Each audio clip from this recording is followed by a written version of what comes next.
It was the holy month of Ramadan, a time revered by Muslims worldwide for fasting and spiritual reflection. In a peaceful Danish city known for its cultural diversity, an unlikely drama began when a massive tanker accident caused gridlock on one of the busiest streets. Vehicles stretched for blocks, and tempers might have flared. Yet something remarkable occurred instead. Caught in the jam were many Muslims who'd been fasting since dawn. They needed to break their fast at sunset, but were stuck on the road with no clear way to reach home. A local Muslim restaurant owner, realizing their predicament, decided to help. He carried tables, chairs, and large pots of food to a spot by the blocked road, laying out a simple but welcoming iftar. Passers-by and stranded travelers alike were invited to share this meal, turning a scene of frustration into one of solidarity. As the sky reddened, more people gathered: men, women, children, Muslims, and curious onlookers of other faiths. The aroma of dates and soup mingled with evening air. For many, it was the first time they had participated in a communal iftar outdoors. The restaurant owner, smiling broadly, explained the essence of Ramadan: learning empathy through hunger, cultivating patience, and drawing closer to God. However, not everyone observed this moment with respect. Off to the side stood Emily, a young Christian woman. She watched with narrowed eyes, her posture rigid as she beheld the gathering. Instead of curiosity or goodwill, she seemed to radiate hostility. As the time came for the sunset prayer, a young man began the Adhan, Islam's call to worship. Its melodic notes rose gently above the city's noise. People bowed their heads, preparing to break their fast. Suddenly, Emily laughed in mockery. She mimicked the Adhan in a distorted pitch, her voice shrill and mocking. Those nearby stiffened at her blatant disrespect. A Muslim woman named Khadija quietly approached, asking Emily to show courtesy. "We don't mock your beliefs," she said. "Please don't mock ours." Yet Emily's response was scornful. "Why should I respect superstition?" she asked, crossing her arms. The tension deepened when Emily, in an act both reckless and cruel, released her two dogs. They charged the tables, upending plates and scattering food across the pavement. Shocked gasps broke out as volunteers hurried to protect what remained. Instead of remorse, Emily looked amused. She waved dismissively at angry protests, claiming she was simply exercising her freedom. Despite the chaos, the Muslims tried to carry on with their iftar. A few urged patience, recalling that Ramadan taught restraint in the face of provocation. Some non-Muslim bystanders scolded Emily, calling her behavior disgraceful. Yet she refused to relent. As the Adhan concluded, she loudly ridiculed its every syllable. "If your God is real," she declared, "strike me down right here." A hush fell. Though many were upset, they did not resort to violence.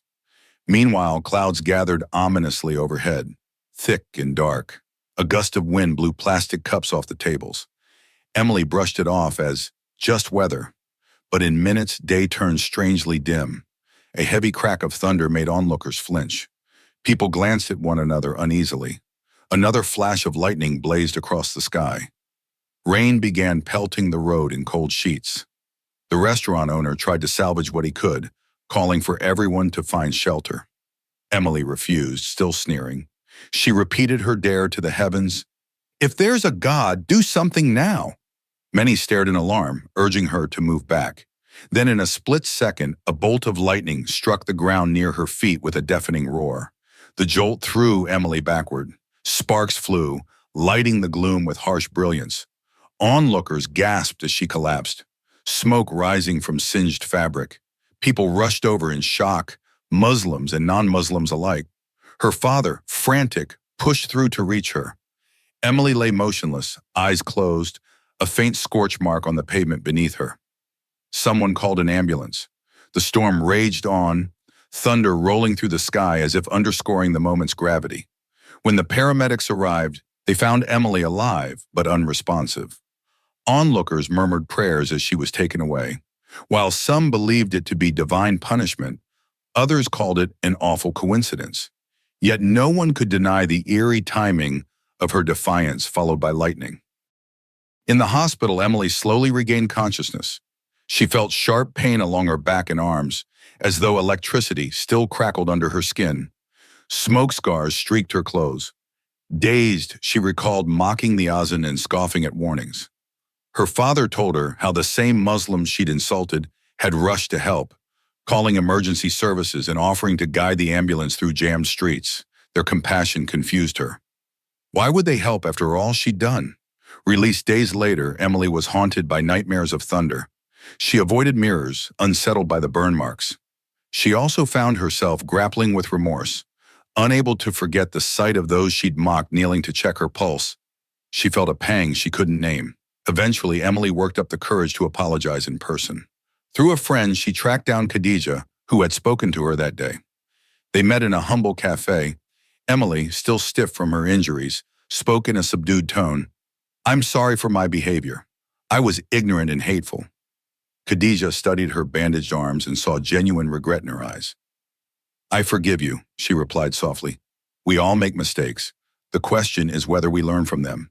Emily's father, likewise shaken, confessed that he too had resented Muslims out of ignorance. But after witnessing their reaction to Emily's ordeal, he realized they were not the threat he once imagined. The restaurant owner, upon hearing of Emily's apology, simply said, "Anger begets more anger. Compassion can break the cycle." Gradually, Emily began exploring the basics of Islam. She learned about Ramadan's purpose, to instill empathy by experiencing daily hunger and thirst. She read that the Azan wasn't just a chant, but a call reminding the faithful of their connection to God. Reflecting on her own faith, Emily saw parallels: fidelity to a higher power, charity toward the needy, humility in worship. She recognized that different paths could share core values. Despite lingering physical pain, she volunteered at a center aiding refugees, many of whom were Muslim. At first, they eyed her suspiciously, aware of the story of a young woman nearly struck by lightning after mocking Islam. Over time, though, her consistent kindness allayed their concerns. Word spread that Emily, once so cruel, was making genuine amends. She never preached nor claimed to have changed religions, but she humbly admitted her previous scorn had been baseless. When Ramadan returned the following year, the restaurant owner once again organized an outdoor iftar. This time the traffic was less congested, but the spirit of community thrived. He invited Emily to help, a sign of trust. Nervously, she arrived early to set tables with water jugs and plates of fruit. Memories of her dogs rampaging flashed in her mind. She hoped no one would hold that cruelty against her. Instead, people greeted her politely, some offering a handshake. Khadija was there too, smiling warmly. As sunset approached, the azan resounded from a portable speaker.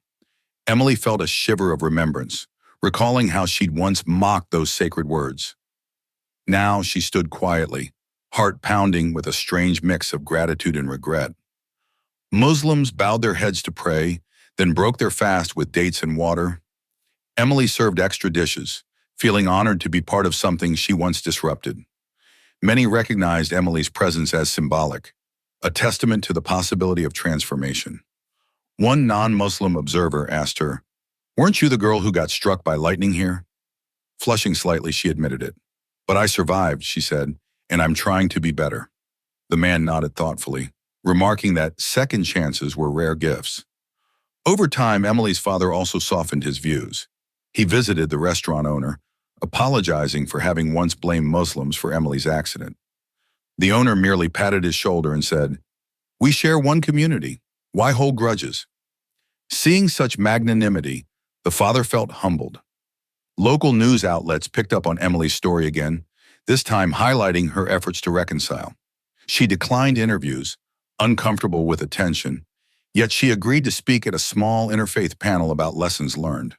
There, she recounted how cruelty had nearly cost her her life, and how the mercy of strangers changed her. "It wasn't just the lightning," she said softly. "It was the kindness I was shown afterward that made me question my prejudices." The panel's audience was moved. A rabbi in attendance commented that every faith preaches humility in the face of the unknown. A priest remarked that love often manifests through unexpected trials. When Emily finished, Khadija gave her a quiet nod of encouragement. Although Emily never converted to Islam, she came to respect its teachings. She recognized that her old belief that everything outside her own tradition was false had been misguided. Now she valued open dialogue. She occasionally accompanied Muslim friends to interfaith gatherings, listening more than speaking, mindful that humility was an ongoing lesson. In the neighborhoods around that fateful street, people would occasionally mention the day a Christian girl taunted the sky, only to be struck down by lightning. Some claimed it was divine wrath, others insisted it was coincidence. For Emily, the label mattered less than the moral. "I was arrogant," she'd tell anyone who asked. "I tried to humiliate others, and life humbled me." In time, she found a sense of peace. The nightmares subsided, replaced by cautious appreciation for each new dawn. She developed friendships with individuals she once would have ridiculed, discovering common values of family, charity, and prayer. Even her dogs, once instruments of her cruelty, seemed to mirror her calmer spirit. She walked them on leashes, ensuring they never again caused destruction. Months passed, then a year. That Ramadan iftar recurred, a tradition welcomed by many in the city. Emily continued to help, placing chairs, washing dishes, and speaking kindly to strangers. A sense of healing filled the atmosphere, bridging differences that had once seemed insurmountable. Looking back, the dramatic lightning strike became a symbol for the community. How swiftly hatred can backfire, how frightening the unknown can be, and how easily we can be undone by our own pride. Yet it also epitomized redemption. Emily's near disaster turned into a catalyst for empathy. Observers saw that even hardened hearts might change when confronted with raw truth. By the second anniversary of that event, Emily stood with Khadija, the restaurant owner, and her father on the same corner. Traffic flowed smoothly, the chaos of that earlier day forgotten. They shared a small laugh about how different life had become. Emily expressed gratitude. "I'm alive to learn from my mistakes. That alone is a gift." She never forgot the scorching heat coursing through her body after that lightning strike, nor the shock in the faces of those around her. But she learned that the real power lay in choosing unity over division. Now, when the Azan drifted across that bustling Danish street, Emily listened with reverence. And though she practiced her own Christian faith, she carried a humble respect for Islam. That was what made her feel whole again. In the end, the story of a tanker spill, a roadside iftar, and a mocking girl struck by lightning passed into local lore. A cautionary tale about arrogance and a hopeful narrative about compassion. Each Ramadan, the memory resurfaced, reminding everyone that harmony can blossom where conflict once grew, and that even the harshest skeptic can learn to bow before a greater force, be it God, fate, or the simple kindness of a stranger. In reflecting on that transformative day, many in the community would share their perspectives. Some said it proved that faith, no matter its form, carried a potent moral power. Others insisted it showed how humility could be born from tragedy. A few claimed it was nature's random fury. Yet one point united them. Humans are fragile, and mocking what others hold sacred can unleash profound consequences. For Emily, each new sunrise felt like a reprieve. She grew determined to treat others with the respect she had once scorned. Children sometimes asked if the lightning still haunted her dreams. She would answer, "It reminds me that none of us can see the bigger plan, but we can choose compassion, no matter our beliefs." Each day she welcomed renewed possibilities.